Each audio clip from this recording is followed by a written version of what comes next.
Good morning friends, welcome to my channel Anu की मोहब्बत और आप देख रहे हैं unconditional love. Before to start story, please like share and subscribe is just a way to motivate me. हम आपके लिए इतनी मेहनत करते हैं, आप थोड़ी सी हमारे लिए भी मेहनत कर दीजिए ना। चलिए back to the story. Last part में हमने देखा था कि जो कायरा रहती है उसका एक्सीडेंट हो जाता है। अब उसके आगे रिद्धि बहुत ज़्यादा पैनिक हो जाती है। वैसे तो वो बहुत ज़्यादा समझदार थी, हर सिचुएशन को उसको काफ़ी अच्छे से हैंडल करना आता था। लेकिन कहते हैं ना, जब अपने ही प्यार का एक्सीडेंट हो जाए तो समझदारी गायब हो जाती है। वो ऑपरेशन थिएटर के बाहर इतनी जम के रो रही थी, इतना ज़्यादा रोई जाई थी।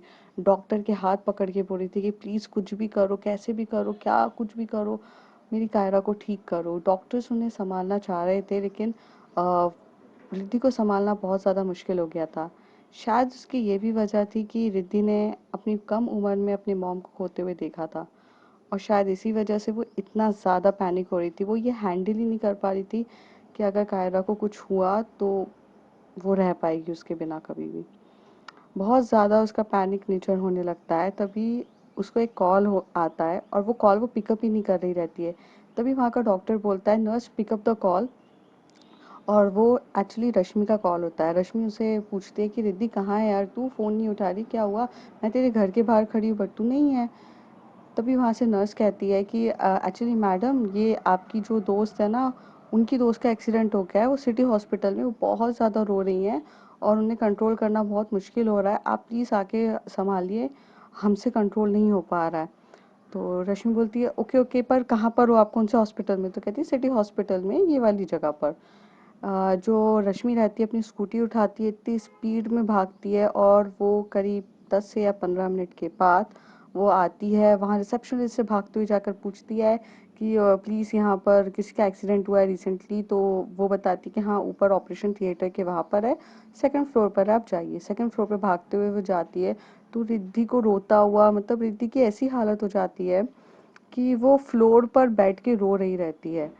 रश्मि जैसी भागते हुए जाती है, उसे टाइटली हग करके बोलती कि रिद्धि कंट्रोल यार, क्या हुआ, तू तक क्यों रो रही है, संभाल खुद को।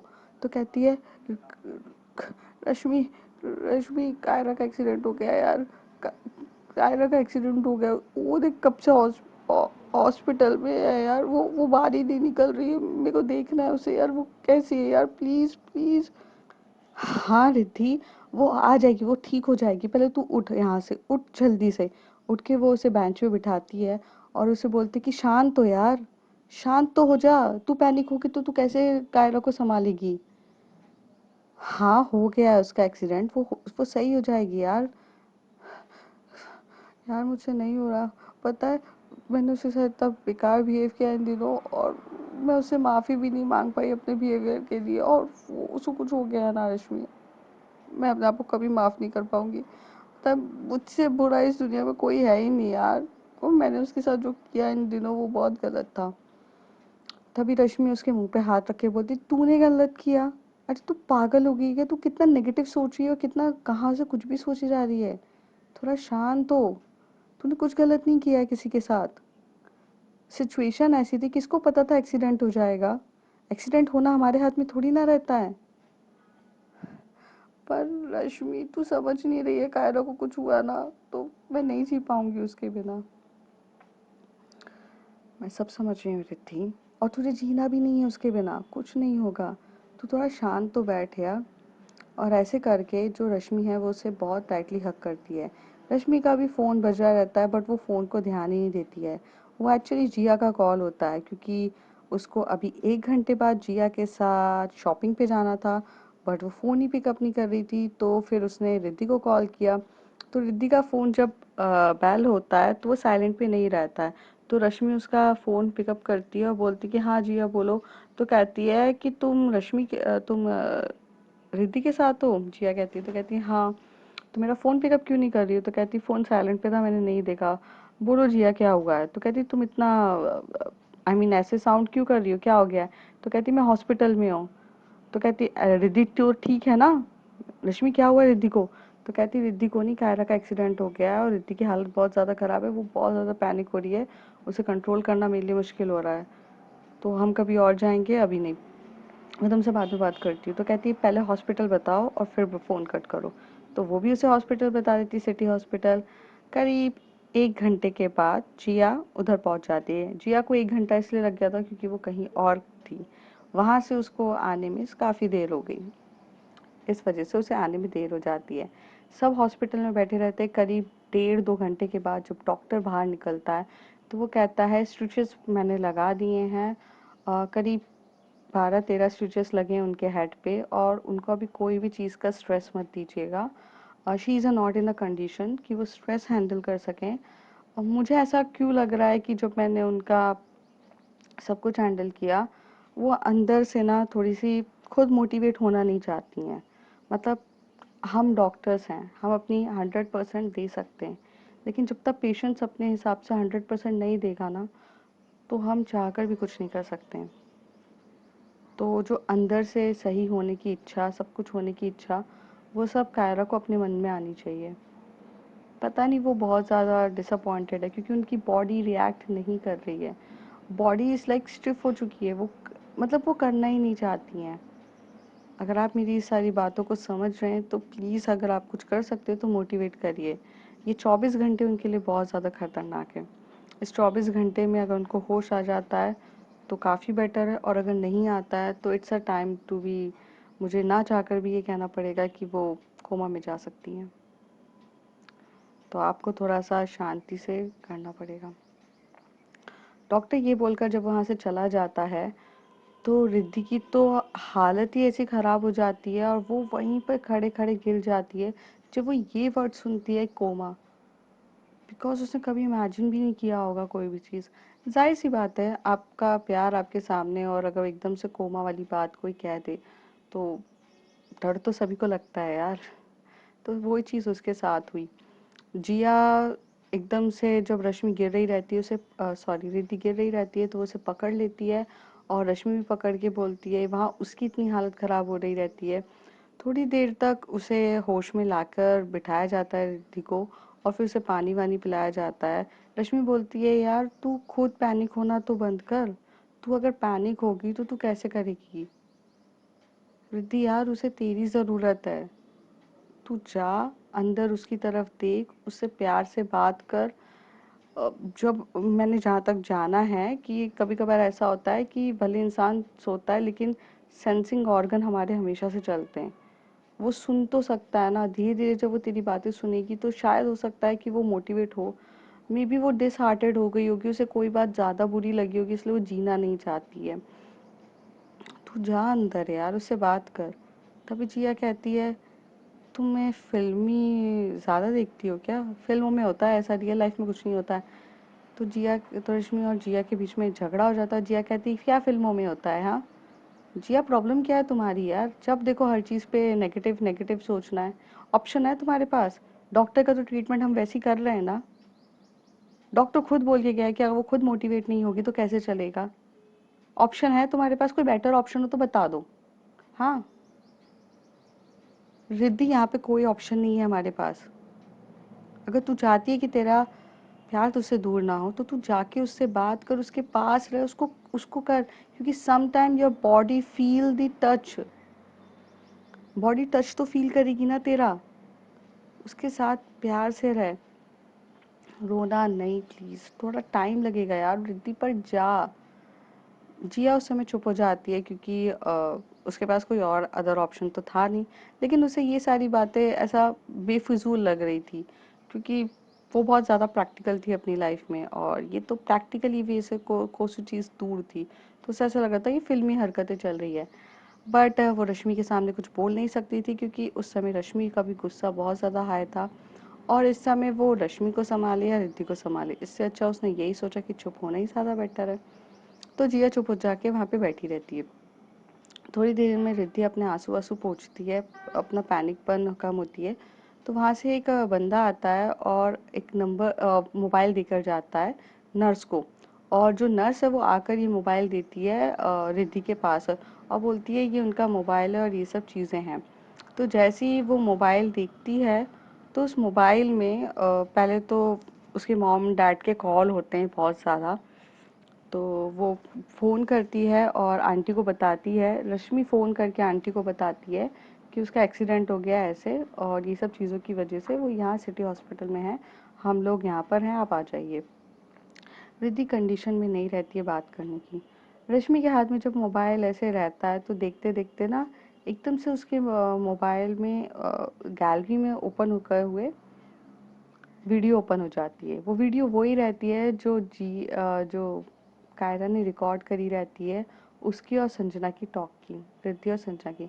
जब जैसे ही वो ये सुनते हैं, थोड़ा सा स्पीकर ऑन रहता है, लाउड रहता है, तो जिया ये सुनते रहते, तभी रिद्धि बोलती है, तो रिद्धि भी एकदम से आ जाती है। और वो जब ये पूरी वीडियो देखती है तो उसे समझ में आता है कि कायरा का जो भी डिसअपॉइंटेड, जो भी डिसहार्टेड, जो भी जीने की उम्मीद नहीं है, वो इस वीडियो से हुई है। तो रश्मि उसे समझाते हुए बोलती है, रिद्धि इसमें तेरी गलती नहीं है यार, तूने तो हाँ नहीं बोला ना, तूने तो कुछ नहीं किया ना यार। उसने ते अपनी फीलिंग्स कन्फेस करी और हमें नहीं पता था कि वहाँ पर कायरा होगी, बट पैनिक होने से क्या होगा। रिद्धि रोते हुए कहती है, यार मेरी गलती है ना, वो मुझे ना बहुत बार वार्न करके गई कि प्लीज़ तुम संजय के पास मत जाना, मुझसे हैंडल नहीं होता है, तुम्हें पता नहीं है मुझे क्या फ़ील होता है, क्या फ़ील होता है। और जब संजना ने मुझे प्रपोज़ किया, ये देखकर तो कायरा कैसा फ़ील कर रही होगी पता नहीं। और उसने उसका उसी बात एक्सीडेंट हुआ। कब की है ये वीडियो, तो कहती है बस 2 घंटे 3 घंटे पहले की ये वीडियो, अभी रिसेंटली तो हुआ है उसने मुझे प्रपोज़ किया। मतलब कायरा तुम्हारे घर पर आई थी तुमसे मिलने, बट ये नज़ारा देखकर वो चली गई। रिद्धि, आई मस्ट से यार, अभी कोई ऑप्शन नहीं है, तुम अंदर जाओ, उससे बात करो। मैंने बोला ना, सेंसिंग ऑर्गन चालू रहते हैं, भले वो होश में नहीं है बट वो तुम्हें सुन सकती है, उसका टच है, तुम जाओ। तो रिद्धि को भी थोड़ा देर लगती है, बट करीब आधा घंटे तक वो पहले खुद को संभालती है, फिर उसके बाद जाती है। उतनी देर में जो उसके मॉम एंड डैड भी आ चुके रहते हैं, वो डॉक्टर से बात कर रहे रहते हैं। डॉक्टर बोलते हैं कि उसको स्टिचेस वगैरह बहुत ज़्यादा आए हैं। थोड़ी देर में जब अंदर रिद्धि जा रही रहती है, तब उसकी मॉम बोलती है, आप कौन। तो वो बोलते हैं कि मैं उसकी दोस्त हूँ, हम लोग उसके टीचर्स है वगैरह। तो आप आंटी टेंशन मत लीजिए, आप बैठिए। तो कहती मैं टेंशन नहीं ले रही हूँ, बट आप क्या कर लोगे, अब तो डॉक्टर की। ये बात सुनकर रिद्धि, रश्मि, जिया बहुत बहुत ज़्यादा अजीब फील करते हैं, क्योंकि एक माँ के लिए उसकी बेटी बहुत इम्पोर्टेंट होती है। वहाँ उसके डैड पैनिक हो रहे थे, डैड को बुरा लग रहा था कि मेरी बेटी का एक्सीडेंट हो गया है, लेकिन यहाँ पर उसकी मॉम वॉज नॉर्मल। मतलब या तो वो बहुत ज़्यादा प्रैक्टिकल इंसान थी अपनी लाइफ में, पूरे प्रैक्टिकल ही थी, या तो फिर उसे इतना अटैचमेंट ही नहीं था अपनी बेटी से। मतलब यहाँ रिद्धि, रश्मि और जिया तीनों की आंखों में आंसू थे। रश्मि और जिया तो फिर भी इसलिए रो रहे थे क्योंकि रिया, कायरा बहुत अच्छी इंसान है और उसको चोट लगी, इस बात पे वो रो रहे थे। बट रिद्धि तो बहुत ज़्यादा प्यार करती थी, उसका रोने का तो जाहिर सी बात थी। पर माँ, माँ तो बहुत ज़्यादा इम्पोर्टेंट होती है ना, उसका रोना तो ज़्यादा बनता है। बट वो रो नहीं रही थी, और वो तो एकदम नॉर्मल तरीके से चली गई। रिद्धि जब ये देखती है तो उसको और गुस्सा आ रहा रहता है कि ये कैसी माँ है, क्या कर रही है। पर रिद्धि अंदर जाती है, कायरा का हाथ पकड़ती है और कायरा को बोलती है, बेबी मैं सच बोल रही हूँ, मेरा संजना का कुछ भी नहीं है। संजना ने मुझे प्रपोज किया बट मैंने हाँ नहीं किया है, मैंने कुछ नहीं किया। मैं तो उस समय भी तुम्हारे बारे में ही सोच रही थी। मैं सच बोल रही हूँ, मैंने कुछ भी नहीं किया, मेरी गलती हो गई यार, मेरी बहुत बड़ी गलती हो गई कि मैंने ना उसे थोड़ा सा क्लोज किया। मैं बस तुम्हें जेलस फील कराना चाहती थी। मैं ये चाहती थी कि तुम अपने प्यार को मेरे प्रति समझो और मेरे साथ करो। तुम्हारा इन दिनों जो ऐसा बिहेवियर था, उसकी वजह से मेरा ये रिएक्शन था यार। Please, action having a reaction ना बेबी, बस यही था ना, और कुछ नहीं था। मैं सच्ची में तुमसे बहुत प्यार करती हूँ, तुम्हारे बिना नहीं रह सकती हूँ। कायरा, अगर तुम्हें कुछ हो गया ना, मैं मर जाऊँगी। प्लीज़, प्लीज़ यार, ऐसा मत करो, मेरी बात को समझो। I really do, I really love you यार, आई लव यू। कायरा की बॉडी तो वैसे भी कुछ रिस्पॉन्स कर नहीं रही थी, और जो रिद्धि रहती है वो वहीं पर उसी के पास अपना हाथ उसके पास रख के उसको देखे जा रही रहती है। उसकी आंखों में आंसू रहते हैं। बहुत देर हो जाती है, करीब सुबह से शाम हो जाता है। दोपहर का टाइम था ये, फिर शाम हो जाती, रात हो जाती है। तो सब लोगों को वहाँ से जाने के लिए कह दिया जाता है, क्योंकि विजिटिंग आवर्स ख़त्म हो चुके रहते हैं। तो वहाँ पर सिर्फ कोई एक जन रुक सकता था। तो रिद्धि बोलती है मैं रुकना चाहूँगी। तो रश्मि बोलती है हम ये डिसाइड नहीं कर सकते कि हम कौन रुक सकता है, क्योंकि ये तो उसके mom and dad he decide करेंगे। तो रिद्धि उसके मॉम एंड डैड की तरफ जाके बोलती है आंटी अगर आपको कोई एतराज़ ना हो तो मैं रुकूं, क्योंकि कायरा की थोड़ी हेल्थ ठीक नहीं है, उसके साथ बैठूंगी, थोड़ा बहुत बात बात करूंगी तो उसे अच्छा लगेगा। तो पहले तो उसकी मम्मी ऐसे बोलती कि तुम क्यों जे तुम्हें क्या करना है, यहाँ पे वैसे भी किसी को रुकने की ज़रूरत नहीं है, विजिटिंग आवर्स है, तुम रुक के भी कौन सा क्या कर लोगी, क्या ज़रूरत है, डॉक्टर्स की अच्छी खासी फैसिलिटीज़ है, जाओ तुम भी अपने घर, मैं भी अपने घर जा रही हूँ। ये सुनकर तो सबके सब शॉक्ड हो चुके रहते हैं, यार ये बंदी है क्या। तभी दीदी बोलती है हाँ आंटी आप जाइए ना, बट मुझे अच्छा नहीं लगेगा, अगर आपको कोई एतराज़ ना हो तो मैं रुक जाऊँ, आप तो रुक नहीं रहे हो। तो तभी वहाँ के रिद्धि के डैड कहते बेटा तुम रुक जाओ, हमें कोई प्रॉब्लम नहीं है, और आप चलिए मेरे साथ। ऐसे कह के वो कायरा की मम्मी की तरफ इशारा करके लेके चले जाते हैं। कायरा की मम्मी का ये बिहेवियर समझना बहुत ज़्यादा मुश्किल था, बहुत ज़्यादा मुश्किल था। क्यों वह ऐसे बिहेव करती थी, क्या था रीज़न, क्या नहीं था। अब रिद्धि के मन में 100 सवाल ये उठ चुके थे कि जब भी कायरा का फ़ोन आता, कायरा के पास जब भी उसकी मॉम का फ़ोन आता था, तो जो कायरा है वो पैनिक हो जाती थी। तो अब उसको धीरे धीरे सब चीज़ समझ में आ रही कि इसमें कायरा की कोई गलती नहीं थी। अगर जिसकी मॉम इतनी इनसेंसिटिव या नॉन इमोशनल, मतलब इतनी ऐसी हरकतें करेगी, तो फिर जाहिर सी बात है उस इंसान का फ़ोन आने पे तो डरेगा। रिद्धि को अंदर ही अंदर बहुत ज़्यादा गिल्टी फील हो रहा था कि उसने कायरा को समझने की कोशिश भी नहीं करी। कायरा बोल रही थी कि यार आप बेबी आप समझोगे नहीं क्या, सिचुएशन जैसी होती है वैसी नहीं है, समझने की कोशिश नहीं करी, और उसने सिर्फ और सिर्फ जेलेसी इन सब के चक्कर में ऐसे कर दिया। पता नहीं क्या था। थोड़ी देर के बाद जो कायरा है वो थोड़ा सा मूवमेंट कर रही रहती है। तो रिद्धि जब जैसे ये मूवमेंट देखती है तो भागते हुए जाती है, उसे पानी पिलाती है और डॉक्टर को वहाँ से फ़ोन करती, मतलब बुलाती है। डॉक्टर भाग कर आकर उसको चेक करते हैं, तो वो बोलते हैं कि थैंक गॉड शी रिएक्ट, अब डरने वाली कोई बात नहीं है, कोमा तो नहीं है, but yes she is in completely stress. आप इनके सामने कोई भी ऐसी बात नहीं करोगे जो इनको हर्ट कर जाए। रिद्धि ये सुनती है और कहती है कि डॉक्टर मैं पूरा ध्यान रखूंगी। डॉक्टर उसे मेडिसिन वगैरह हर चीज़ खिला के दे जाता है। अब रिद्धि अब कायरा पूरी तरीके से तो होश में नहीं रहती है, बट लिटिल बिट होश आ चुका रहता है। जैसे ही उसकी थोड़ी सी आँख खुलती है तो वो देखती है कि रिद्धि उसके सामने खड़ी है। ये देख के कायरा को मन में बहुत खुशी होती है कि यार अ, कि कोई तो है मुझे प्यार करने वाला। फिर वो थोड़ा इधर उधर देखती है तो वो सोचती है कि उसके मॉम एंड डैड भी होंगे, लेकिन उसके मॉम एंड डैड नहीं होते। तभी कायरा के मुंह से एकदम से निकलता है मामा पापा। तो रिद्धि उसका हाथ पकड़ के बोलती है वो लोग थे यहाँ पर, वो चले गए, रात का टाइम था ना, तो एक ही जन रुक सकता था तो मैं रुकी हूँ। तभी कायरा बोलती है आपको रुकने की क्या ज़रूरत थी, आप भी चले जाते ना। रिद्धि उसके फोरहेड पे किस करती है और कहती है क्यों चली जाती, अपनी बेबी का अपनी बेबी का ख्याल तो रखना पड़ेगा ना मुझे, मैं चली जाऊंगी तो आखिर कैसे चलेगा। कायरा एकदम से हल्की सी स्माइल देके बोलती baby you break up with me. Riddhi अपनी आंखों में से आंसू आ जाते हैं, उसे पोंछ के बोलती है I never break up with you my darling, I never, मैं बस थोड़ी सी गुस्से में थी, मैं थोड़ी सी हर्ट हुई थी, मैंने उसमें आपको कह दिया कि मुझे आपसे I am done with relationship, but it doesn't mean ना, मैं बहुत प्यार करती हूँ आपसे। और शायद इतना ज़्यादा प्यार करती हूँ कि आपको बता भी नहीं सकती। चोट आपको लगी है पर दर्द मुझे बहुत ज़्यादा हो रहा है। कायरा उस समय इतनी कंडीशन में नहीं रह सकती थी कि वो रिद्धि के साथ आर्ग्यू करे, पर वो कहती है एक ही वर्ड, मुझे नहीं लगता।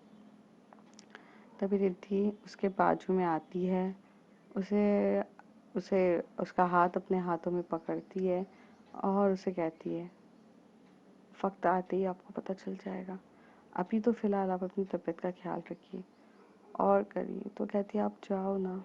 तो कहती नहीं मैं कहीं नहीं जा रही हूँ। रिद्धि कहती है आप यहाँ बैठो, और वो उसे बहुत प्यार से बिठाती है। थोड़ी थोड़ी देर में वो उसे पानी पिला रही रहती है, ग्लूकोज का, जो डॉक्टर ने उसे बोला रहता है कि उसे टाइम टू टाइम देना है। सलाइन वलाइन तो सब लगी रहती है, बट चीज़ें थोड़ी होनी चाहिए।